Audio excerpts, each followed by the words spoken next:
Home is still a distant dream for survivors of Indonesia's weekend tsunami, who are trying to come to terms with the destruction left behind. At the same time, they're living with the fear of more tragedy on the anniversary of the 2004 Asian earthquake and tsunami.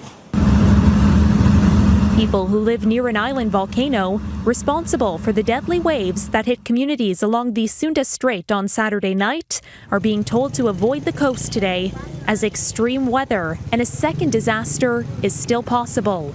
Indonesia's meteorology agency is warning people to stay up to 1 kilometer away from the coastline.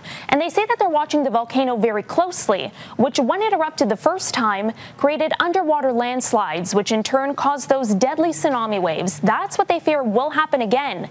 But they say all this rainy weather is making the volcano even more vulnerable. Takut ada tsunami. I'm really afraid if a tsunami happens again, she says.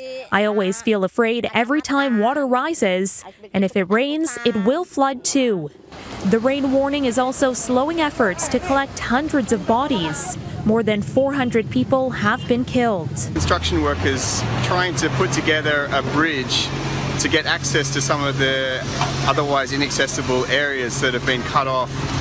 And here you can see an excavator and a working crew trying to put together pieces of concrete that will help provide access to some of those areas. Everyone is devastated, he says. People are looking for family members, trying to collect lost belongings and seeing what's left of their homes. The tsunami struck without warning, surprising people even in a country that has suffered its worst annual death toll from disasters in more than a decade. It's still a sharp contrast to the earthquake that rocked parts of Sumatra Island the morning after Christmas exactly 14 years ago, creating massive waves that killed more than 220,000 people in 14 countries. The disaster was among the worst in recent history.